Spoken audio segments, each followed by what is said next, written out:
All right, what up, y'all? It's nastynate. I got interview number 2 with my guy tipping back. Oh What man, up? I can't wait to get into it with this guy. Let everybody know a little bit about yourself. Give me like a little rundown. Where you're from, how long you've been riding, bike, all the things like that. I'm 25. I'm from Fenton, Michigan, and I've been stunt riding for roughly 2 years and some change. And I ride a '01 Honda F4i. Man, this Honda guy, gang. 2 years, Forever. bro. 2 years this guy's been riding. He's just murdering it. So in that 2 years, I know we talked a little bit before off camera, but talk to me about the mentality, the seat time. Like, what does it take to progress? How much you've progressed? Because there's no ifs, ands, or buts. Like, you've progressed like a substantial amount very fast. 2 years is wild to be doing the stuff that you're doing. So how much do you ride? Like, talk to me about stuff like that. How much I ride kind of varies here in Michigan. As far as the Oh winter yeah, you months go, can't ride in the winter, huh? yeah, it's iffy. I mean, sometimes we'll have days in middle, even now, even in December, there's, 35, 40-degree days where Uh-huh. we can get out to the lot, even in middle of January and February where there is salt and, a little bit of snow and Hmm. moisture on the ground. Hmm. As far as me, I tend not to ride if it's anything below like 35, 40 degrees. It's just my comfortability level where I'm Yeah, I just feel like, it. if I'm riding and I'm trying to nail something new or whatever, and I can't feel my hands, then I can't use like my full potential on the bike, and then I end up, making mistakes. And Hmm. even the same thing mentally. Hmm. If I go to the lot mentally ready to ride with warm weather, and I have, the ability to use my hands to my full potential and not be, shivering and all tight. If I'm loose and warmed up, then I ride a lot better. But as far as progression goes, it varies, man. I mean, this year I did do a lot of riding, but it was mostly majority of the riding I did this year was out of state. And Hmm. blessings to anyone and everybody has helped me along the way to make a lot of these rides happen. I've had a lot of offers for loaner bikes, places to stay for free, help with gas money, shit like that. But it depends on how much I ride it. It'll go from like maybe once, twice a weekend. And then there'd be some times in the middle of the summer where it'd be 80, 90 degrees perfect to go out and ride or practice at the lot or go hit some streets or whatever. And I wouldn't be on my bike for almost a month. So it Hmm. really just depends. Typically I try to ride at least once a weekend, and I'd like to ride more consistently. But when I first started riding, in 18 summer or winter of 18 going into the winter of 18, I was trying to ride as soon as I got out of work on Friday. If I had Friday, Saturday, and Sunday open, I was at the lot trying to ride. Hmm. I had some local guys in the Detroit area. I'm about an hour north of Detroit, but I had some local guys that invited me to the lot when I first got back from ROC, and they were like, stay in the lot. You'll progress a lot quicker. And I didn't really listen to them at first, but that definitely worked in my favor. So if you're trying to start riding, it definitely go in the lot. It's Yo, definitely the most safest, I made a secure video way. about that. One of the keys that a lot of people ask me about, how to progress quickly. I didn't progress as fast as you, bro, but I the times that I have like gotten comfortable for me, yeah, bro, I stayed in the lot. Like, that's my number one tip, because to me, even at the level that I'm riding at right now, I don't see it for you, but my mind is not as clear in the streets, bro. Like, it's just not. Like, I can go out the lot that I have, and it's just a straight road, and bro, I can do anything I want. But the second I get out there, I don't know if it's because I've had previous bad experiences, but I just get in my head and I try to keep it super basic, just because, there's always that chance that something could go wrong, and, that it could be my Yeah. fault that something else happens. But I like that little piece that you gave right there. Stay in the lot. That's good. Talk to me about, so what sparked the the motivation and the drive to, like you said, get those Friday, Saturday, Sunday, like all weekend, stay in the lot all weekend? What was it? Was it a person? Was it an event? Was it a thing? Who were you looking up to at that time that you like really started getting motivated? Like I said, we talked before off camera, and I feel like when you kind of get into it, and then there's that time when it clicks, and then it's like everything just starts working, you know? Yeah. When I first started like getting seriously into stunt riding specifically, more than just doing powwow wheelies down the expressway, which I did for a good year or so. You know, I was wheeling a big bike, the F4i and the 954 locally around here. I don't any longer ride around where I live. I try not to shit where I sleep. And as far as Michigan goes, it's not. I wouldn't say it's super small, but we do have a small community of riders. It's not very big. But there are cities where we can ride streets here, mostly like Detroit, Grand Rapids, stuff like that. But when I first started riding, it was mostly West Coast based. Like I looked up to so many riders out there, Veggie, So Steezy Wolf, Weston, watching all the L2S films and Cool and Cat and all those dudes just kill it. And I just thought like the spreader wheelie was like the biggest thing for me. I just thought the spreader wheelie was like the sickest thing that was out there. Like I was just like, I have to do that. Like that looks so sick.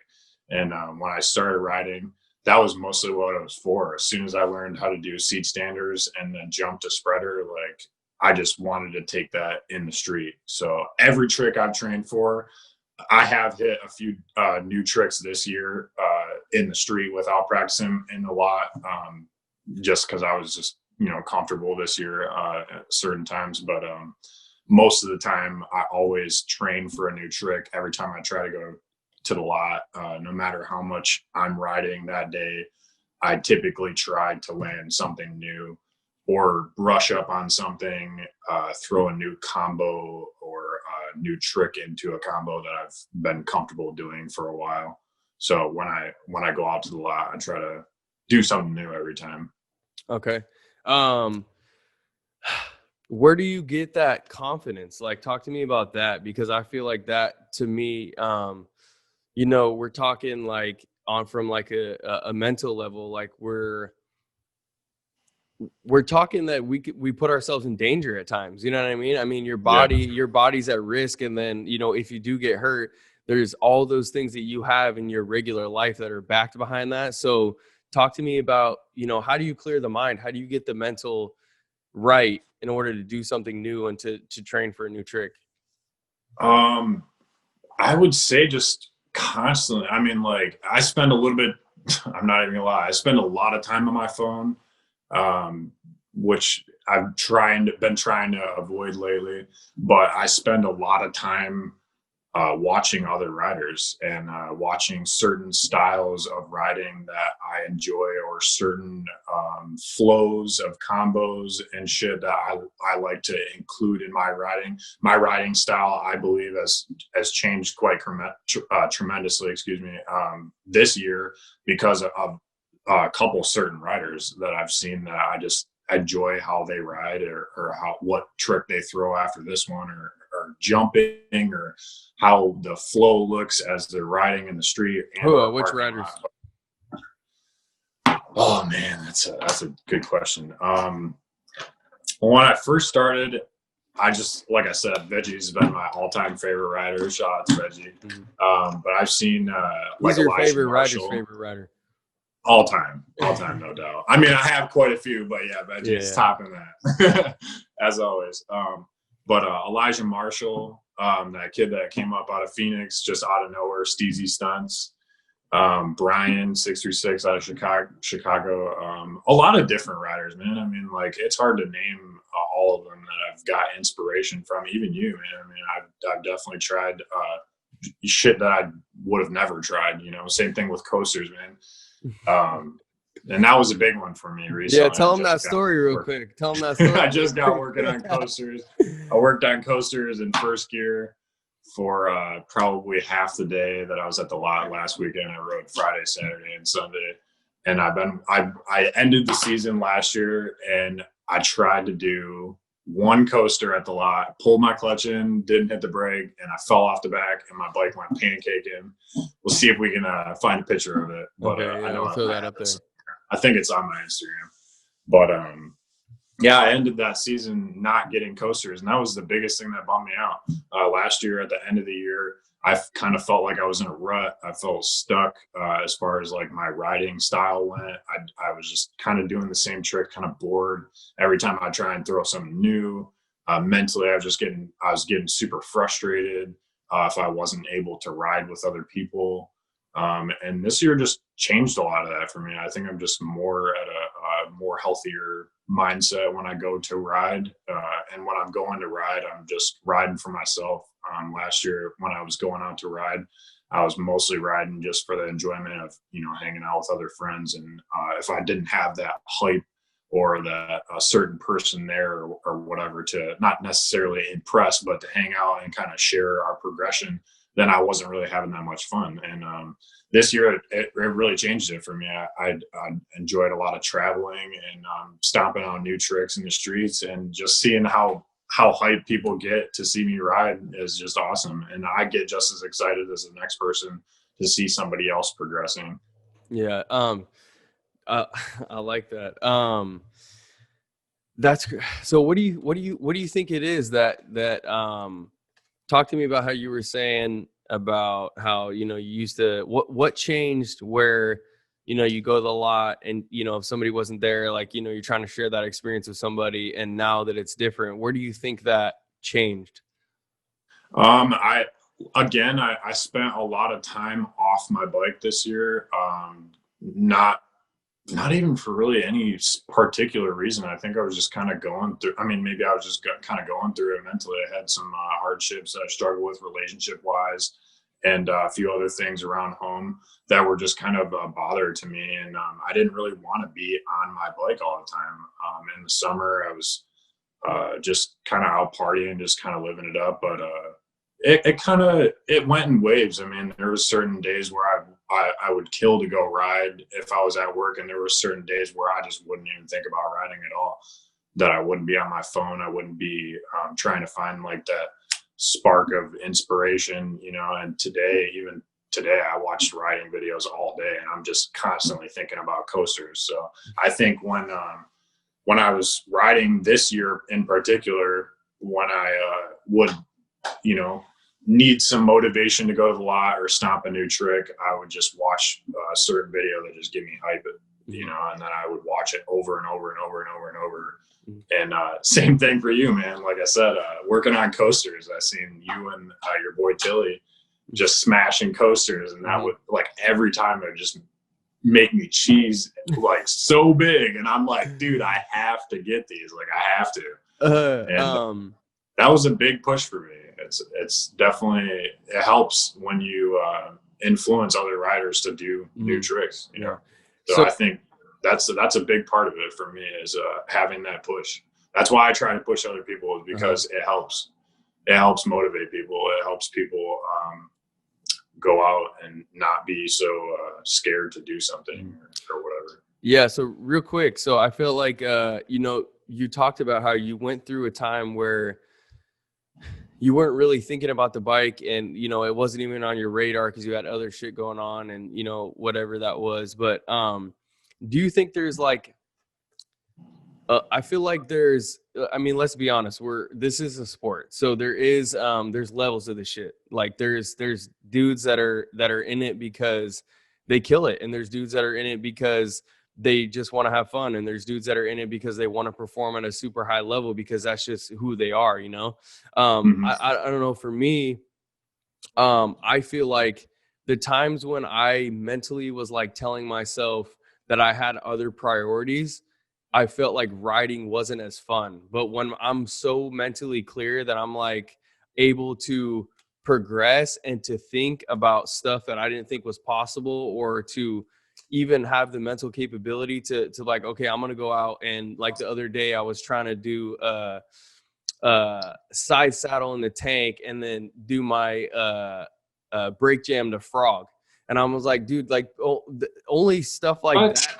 Dude, stuff like that is what gets me hyped. You know what I mean? Because thinking in my head, you know, the whole time, like, you know, people think that this can only be done with the clutch. Like, you know what I mean? Like, no one thinks that people can do this at 45 miles an hour. Like, and so that's what gets me hyped and gets me like motivated and in like in the zone to be on my bike, is to think about progressing. So do you think maybe you hit like a wall or something and you were like, you know, whatever that was in the bike, but then, you know, you flip and you say, now that you're working on something, you're working on coasters, you're constantly watching videos and you're constantly motivated. Do you think that there's something that's inside some of us, some riders, that it's being just continuous progression and to keep going and going and going, and to think about the things that we thought were never going to happen? I never thought I'd be doing this stuff. Like, No, yeah, for sure. I can agree with you on that. I definitely, when I first started riding, I mean, I feel like that happens with a lot of people, but I mean, there was a lot of times where I wouldn't say that I would necessarily give up and be like, oh, I'm going to sell my bike or whatever. But there was a lot of times where I was just stuck doing the same shit over and over, and I was just not happy about how I was riding. It wasn't about how much it impressed other people on a street ride or at the lot or whatever, but there was a lot of times where I was just like, man, like, why do I not understand this? But when I was going through, you know, shit this year or even last year, when I started progressing quickly, I was using my bike against myself. Like, I was kind of using it as like a stress reliever. And I still do that to this day, but I was using it more in a negatively way. A negative way, I would say. I was using it for the wrong reasons. Like, I would go riding for the wrong reasons. Like, I'd be pissed off and I'd have a bad day, and then I would ride like shit, you know? And what's most important for me is when I wake up, if I build myself up mentally and I know that I'm going to have a good day, then it's going to be a good day. You know, I mean, no matter what that day is going to throw at me, if I just keep reminding myself over and over and over and over and over and over that it's going to be all right, and to stay positive throughout that day, whether or not I need to reach out to certain people and just be like, hey bro, have a good day, or whatever the case may be, like, then I'm going to have a good day. And I feel like when I was stuck in a rut mentally and kind of taking my emotions out negatively on people or myself, or just getting mad in a traffic jam, just like shit that shouldn't make me that mad, I would just ride like shit, you know? So like this year it changed it for me, because no matter what I do, like, I wake up knowing that I'm going to go to the lot, and I just know that I'm going to have a good day. Like, and I would sit in the morning before I go to the lot and get some motivation. And typically I do that before I go to the lot, before I go out to ride streets. If I know I'm going on a stunt riding trip while I'm driving to that certain destination, I'll just be watching riding videos over and over and over, just to kind of get myself pumped up. But I think the most important thing for me is build up. It's a huge thing for me to build up myself mentally in a positive way before I go ride, so I'm straight mentally when I'm riding. And I think that's when I started progressing the most, is when I stopped using my bike as a negative getaway to make it into a positive. It just wasn't happening that way. It was decreasing my skill. It was making me ride kind of sloppy. It was making me frustrated. And then I would give up. I would load my shit up and I would leave for the day. You know, I crashed one time and I'd be like, man, fuck this. Like, I don't know what I'm doing bad, but like, I don't know. I mean, it happens even on good days. Certain times, I mean, it just happened. I mean, even if you have like the best day at the lot and you can't land a certain trick, you get frustrated. It's normal. But that was a big part of this year as far as progression goes, is build up. That was the most important thing for me, is to build myself up in a positive way before I go ride. And same thing goes for anything in life. You know, travel, whether or not it be on bikes, is to build myself up mentally prepare myself, and know that I'm going to be all right and make it into something positive. I really like that you, this is, bro, I'm so glad that, that we did this, because what you just talked about was exactly where I'm trying to take these conversations into, literally just like that, like finding out what it takes and what, you know, getting past these, when people, you know, talk about these mental blocks, like, you know, I just feel like I can't do it. Like that's all that comes out of their mouth. But you just explain, and then I always say, what really is it? You know, and I just feel like I can't do it. You're not. I don't necessarily say I can't do it. Like I No, I know that just I'm mean capable of so many tricks, yeah. but No, what I I'm do hear saying you on is, that. yeah, no, what I'm saying is you dug so deep past I can't do it or this isn't clicking, and actually found out why it's not clicking and why at that moment you couldn't do it or you were riding like shit because of the way that you were using the bike. You weren't mentally clear. You know what I mean? That's why I feel like this shedding light on this type of information is so important, because that's, I mean, literally same thing for me, bro. And you know, this is something that, you know, it's tough too, you know, when you do stuff and you start to build up kind of like a reputation, you kind of want to hold on to that, you know. I mean, and I originally, bro, I jumped a high chair almost 5 years ago now. Actually, it was 5 years ago, and I let that trick go, and I never locked it in because to me it was so big, and it was like, am I really doing this? Like this was my whole Yeah. this was my whole goal when I started riding. Am I really doing this only 2 years in? Like, is this possible? And I just kind of let it go.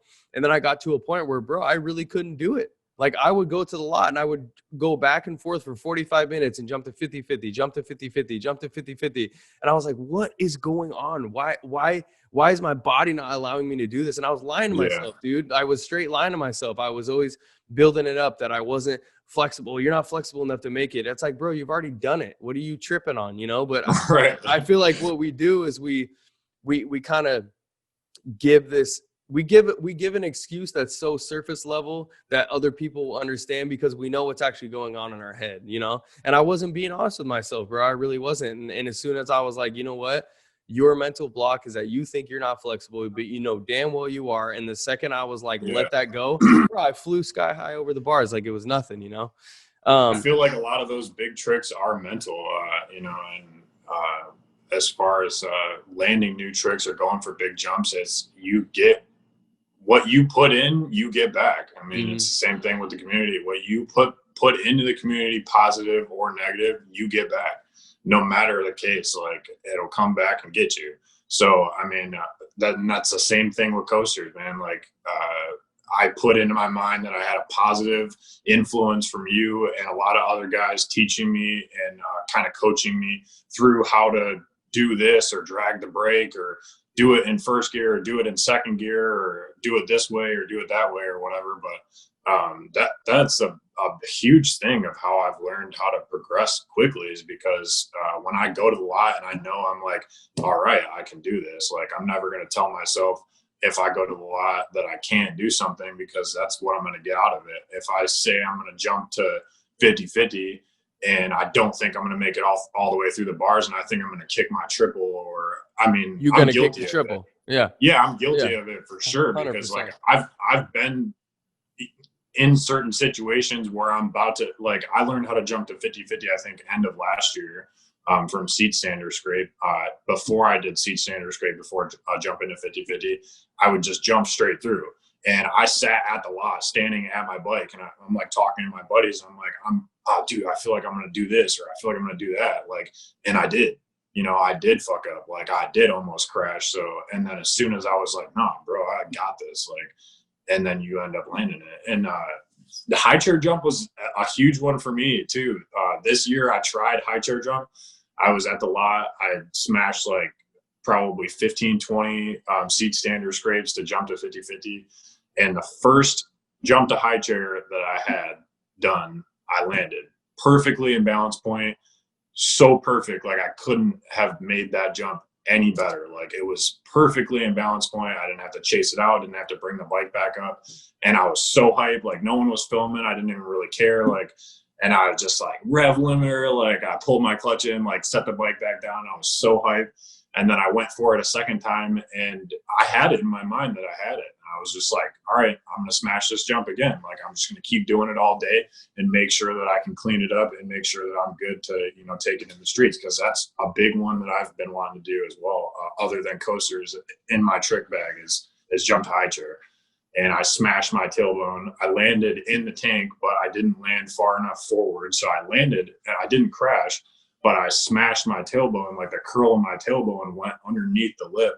And that was probably the most pain I've ever been in my entire life. And still to this day, it just makes me nervous. I'm not scared of the trick. I know that I have the capability of doing it, but that tailbone injury, it fucked me up, dude. Mm-hmm. It really did. And that's what I feel like. Was somebody messaged me the other day about something similar, and I was just like, those type of situations, bro. Like I've had those same things. Like whenever, you know, like you said, whatever you put in, you're gonna get out. And I firmly agree, because all the times where I was like, I have a left hip injury, and my hip is like super stiff on my left side. Yeah. So that's why I've always jumped to 50-50, because I'm always worried about this left leg. Well, sure enough, every time I'm like, man, I hope I don't kick the clip on. Sure enough, I kick the clip on every time. Yeah. When I just go up there and I don't think about shit, I'm like, you know what? Rock it back and jump as high as you can and see what happens. And every time it's like literally I'm sky high over the bars. But then I'll think about it. Oh, you know, I get it in my head, like, you know, I'm kind of feeling a little tense right now. And sure enough, yeah, I'll just jam my foot straight into the handlebar. Right. But I feel like those type of situations like are what separate riders mentally, you know, same thing happened to me when I first day I did it. I was like, I told the homie, I was like, all right, I'm going to do it. The first time I did it, I kicked the RSCs. They have a little bit of, if you want, you know, you can adjust them however you want, but they have a little slack like on the inside, you know?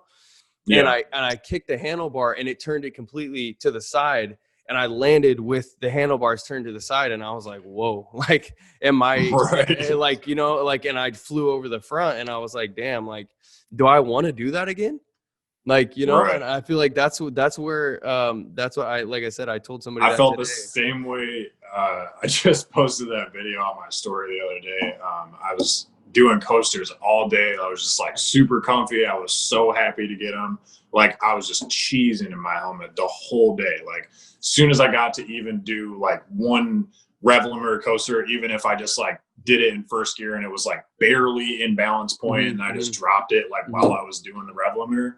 Soon as I was getting them in second gear and I was just coasting them, I was like, why am I not on limiter? So I just started smacking limiter across the lot. Just and there was one that I pulled in, like I didn't put anything into my mind mentally that I was like scared of. Like that trick does not scare me now. Like, I mean, sometimes I'll be thinking about it, like carefully let out, like I'll remind myself, like carefully ease the clutch out, like make sure you're not like way high up before, you know, you let off the gas and let the clutch back out. Like I'll be talking to myself mentally and preparing myself to come out of it, because that's like a weak point in me learning this trick right now, is just getting comfortable with how the bike's going to react when I let the clutch out. Because me personally, I don't work on circles very much. I can seat standard circle, can't do very many.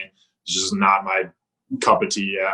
I've tried to get into them and I just can't. But however, I was in this coaster and I pulled the clutch in, smacked the limiter, let off, and I let the clutch out. And when I let the clutch out, I went to go grab it with the gas, you know, carry it, and it blipped the bike back. And as soon as it blipped the bike threw me back off my front seat. I saw that. And I sat in my rear seat, and my foot on the peg like went back. So I couldn't, like, I could reach the brake, but I had so much weight in the center of my foot. So I was like, shit, dude, like, what am I going to do? And so I pull the clutch in, and I'm like, okay, if I pull the clutch in and I hit the handbrake, I'm going to mousetrap, because like I have a big rotor set up now, and I've never pulled the clutch in and used the handbrake at all. So same thing. Sometimes that happens when you don't even mentally prepare yourself for it, but I'm glad I, you know, didn't crash that one. Crazy. I like how you, I really like how you talk about like that the fear is not there, because it's the same thing that we talked about in the last subject, is like whatever you're putting in is going to come back. Like I tell you right now, every time I've ever been scared of something, or I've said I was confident out loud, but deep down I wasn't, is always the times when I eat it the hardest, bro.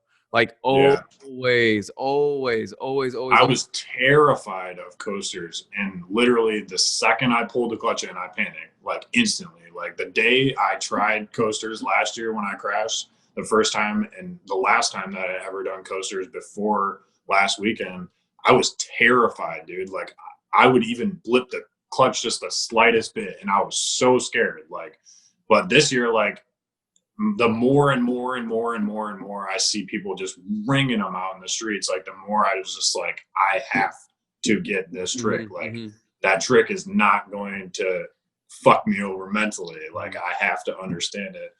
And like I said, I would watch people over and over pull the clutch in. Like I would screen record videos of people, like when they would let the clutch in, like if they were dragging the brake or if not. But there was really not many tutorial videos. It was more just communicating with people, and everyone was telling me the same thing, but it just wasn't clicking. The main thing that clicked with me was off your video. It was just dragging the brake just a little bit. When I pulled that clutch in, I was dragging the brake, like literally the first time I'd ever done that and floated a coaster without crashing it. I just pulled the clutch in. I was just riding the brake just a little bit, and that was it. Like that's all that it was mentally. And as soon as I got that, I was like, this doesn't scare me whatsoever. Yeah, that like, was. I'll rock. I'll chase out second gear, like not even in balance point, as fast as I can in second gear, and just ring it back and pull a clutch in, and it doesn't bother me whatsoever. That was so key for me to learn those, because I was like talking to all these dudes that had been doing them for so long, that were so experienced with them. And they would tell me, when you pull the clutch in, you got to catch it. And I'm like, what do you mean you got to catch it? Because if the bike's behind balance point, as it should be to get distance, when you pull it in, it's going to drop straight to the 12 bar. Well, that's what was making me mousetrap, is because I'm like, all right, I'm ready to catch it. And as soon as I'd pull it in, it would drop so fast it's the slightest bit that'll bite your ass. And I would panic, because the bike would come back so fast, and then you're in fight or flight, and you just mash the brake because that's your instinct. And then I was like, man, how can I stop this from coming back on me so quick? And I was just right before I pulled it in, I started just floating my foot on the brake, and I was like, bro, this takes away all the panic portion of it. If I'm gonna like try to do one for distance, I can't do it, because then I lose speed. But I do it in the streets always, because I feel like I have the most control doing that, and it's the safest for me and everybody around me.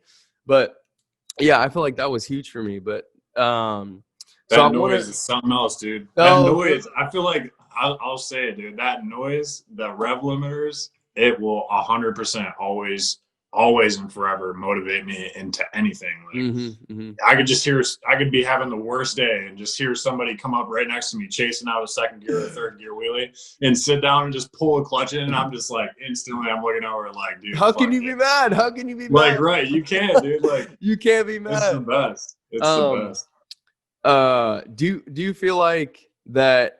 I think for me, the people that I looked up to when I started riding, and the people that motivated me, I feel like the reason that I wanted the limiter so bad, and I committed myself to it so much. Like, I mean, I went 6 months.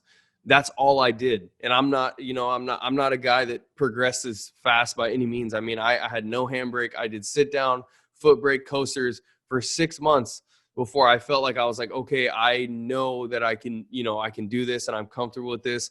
I feel like the limiter is necessary to be a part of like the top tier. You know what I mean? Like I was looking at all this. I just feel like it is. I feel like jumping around on the bike, combos, and like I made a video before, throttle control, using both brakes, like when dudes are, doing burnouts, and stoppies, to a stoplight. And like, Brian 636 does his stoppie, and then picks it up in wheelies, and then does a coaster, and then sets it down. Like that's so nasty. But I feel like coasters really puts people in that top, space. But so I just want to ask you a few questions, bro. Round it out a little bit. One thing you wish you would have known when you started stunt riding.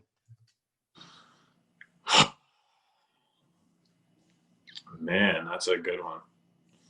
One thing I wish I would have known before I started stunt riding.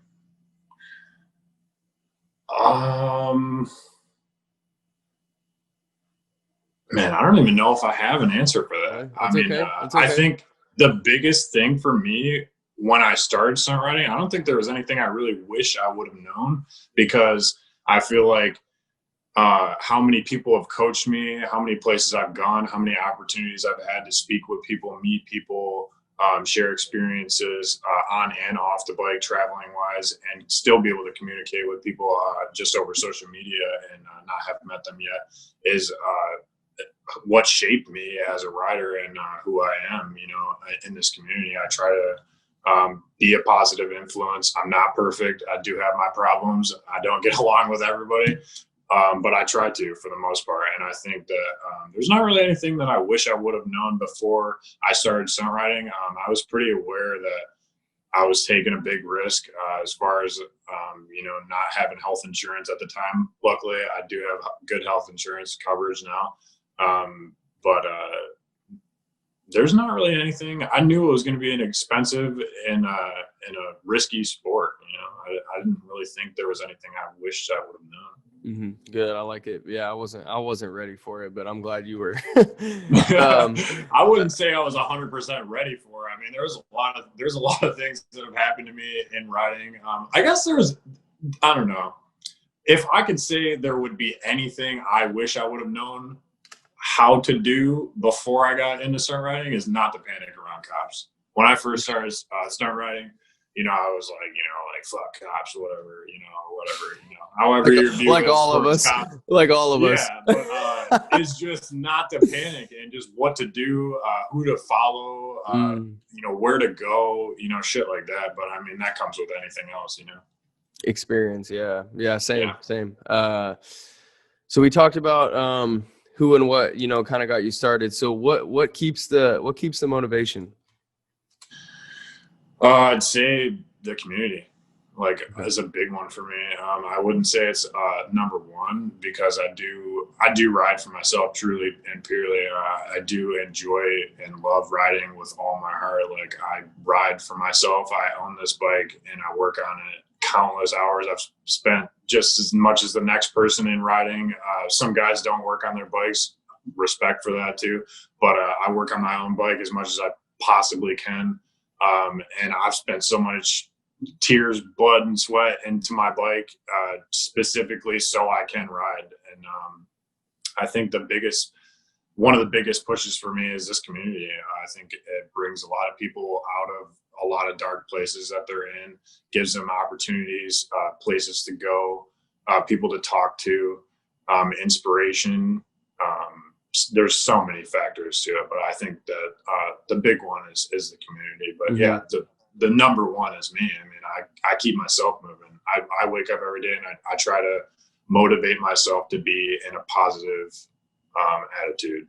I like it, bro. That I can keep carrying myself so I can keep doing this, I try to give back as much as I possibly can and help people if they do need it, whether it be advice or whatever. Cool. Okay. So ever since you started riding, what's your biggest mental battle that you faced and how'd you overcome it? I think we talked a little bit about that with that you were using the bike for the wrong reason. So I guess we can skip that. What are your future goals with riding? Do you have any? I really I want to keep traveling. That's the biggest thing for me. But I think the number one thing that I want to try to do with riding, at least in my mind, that I know I can do, I just don't really know what it is that I have to do. I really want to be able to travel and ride and make a living out of it. And I know that's been difficult for a lot of people, just as much as the next person that stunt rides. Obviously, everybody wants to travel and live life to the fullest and be able to ride. But I don't know if it's vlogging or if it's, a branding or a company or, repair shop or, I'd see a lot of guys coming up doing tank building and, picking up sponsors for parts and stuff and doing giveaways and getting paid to ride or whatever. Some of the big name, riders like Seabear, Brian, Dank, all these guys that are, working their ass off with their companies and their brands and doing shows and stuff like that. I don't think shows is really my gig. I mean, I think that I would enjoy doing a show if I do start to progress and doing circles and stuff. I would love to be a part of, to let people watch me and, give back to the community, put some smiles on some kids' faces and stuff like that. But I don't think shows is really in my circle. I like to street ride. That's just always what I've loved to do. I just like mobbing streets. But I would say that I just want to try and figure out what I need to do in order to travel and ride and still be able to pay my bills, not working 9 to 5. Same. That's bro. the biggest thing, man. Same, it's getting out of this hole. Same. Yeah. Like, I just want to see the world and meet as many people as I can and just take all these opportunities that are available, 100%. Not a lot of people have the opportunity to do as much traveling as I do. I'm single, and I don't have kids. So, and not very many people in this game are that way. So a lot of people have relationships, kids, family that they have to stay behind for. And I don't really have anything like that tying me down right now. So while I have the opportunity, I'm trying to take advantage of it. Take advantage of it, bro. I like it. Okay, last question. On and off the bike, how do you want to be remembered? Just as a peaceful person, supportive, loyal. I try, like I said, this year has been a big one for me. I have struggled with, a few things that have really dimmed my mood with riding on and off the bike. And I just want to be remembered as a nice person. I tried not to be so judgmental, especially this year. I'll even look at somebody and see what they're wearing and be like, about to say something, and I'll catch myself. I try to be more at peace with myself and not try to judge other people about what they're wearing or who their team is or whatever. I just want to support everybody and love everybody as equally as they appreciate and love and support me as supporting people. Mm-hmm. Yeah, I like that. That's why, like I said, that's why I want to have these conversations, because I feel like that is truly what the game needs right now, is like stuff like that, and us, being able to have these conversations and being able to shed light on stuff like that. People getting to know you in that sense, and creating more people in your influence. You know what I mean? And that's why, like I said, that's why I started doing these conversations and recording these things, so people can get to know riders off the bike. And I'm interested in what it takes to ride at the level you ride at, which is obviously why you and I are connected. But what I'm more interested in is finding out, how we can influence what we do and the people that we do it with, Yeah. So I think like I said, man, I think the biggest thing for me this year is just seeing how many people supported me. I mean, it was just mind blowing. I mean, I'm not the biggest person on Instagram, nor do I care to be, but I mean, it does feel good. I mean, social media, I have respect for all different types of riders, whether or not you do circles, or if you ride in the lot 24/7, or if you ride streets, or if you hate streets, or whatever, I mean, it's all a shit talking game, Yeah. It's fun to, go on somebody's post and be like, oh bro, you're a lot rider, like whatever, like catch you in the streets. But at the same time, it's like, I mean, I was so mind blown, like traveling this year. I mostly traveled to Chicago. Chicago is one of my favorite places to ride. And as well as that community, I just love how much love and support I felt from specifically Chicago out of any other place that I've traveled in the past 2 years. And it's just giving back, just talking to people, giving people advice, showing people love and support, whether it's a like or comment. I try to, as much as I possibly can while I'm on my phone, when I get DMs or comments or, whatever, how this is set up on your bike, or why did you get into riding, or whatever. I mean, it could be the smallest question, and sometimes that's the biggest thing for people is just responding to a comment. I get a lot of comments and messages about oh man, like you're my favorite rider, or like whatever, like, and it's just about giving back to those people, giving them the same motivation that you needed or wanted when you first got into the game.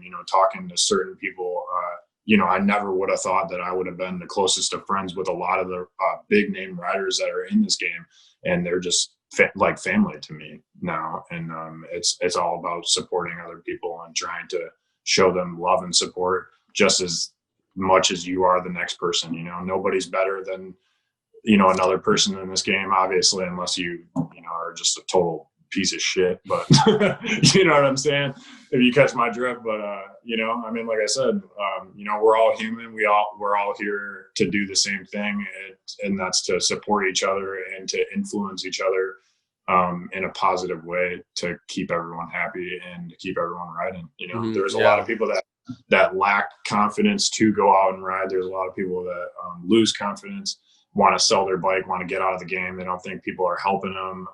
I see a lot of posts on Facebook and the stunt riding forums are like, you know, it's kind of like the same thing, like, oh, how do I set up this? And then people will be like shit talking them, or it's like the 16-year-old kid like wants a Grom, and everybody's like, oh, you're 16, like you can't get a Grom or whatever. And it's like, that's not what it's about. Like, you want to try to push these kids. You want to try to influence people to do better and to keep pushing, you know? I agree, bro. Because at the end of the day, who's going to carry it on if we don't, you know, get these up and coming riders? You know what I mean? Like, there's a kid out here that we ride with that's 15 that's just a monster, bro. And I try to push him, you know, as much as I can, because he's the future. I mean, especially for, you know, the Northwest, like, we don't have too many dudes that are like, he's so raw, bro. I mean, he's 15. He's jumping around this Grom. He rides a big bike. He rides a 450. He circles a KTM 300. Like, you're talking about Tilly, right?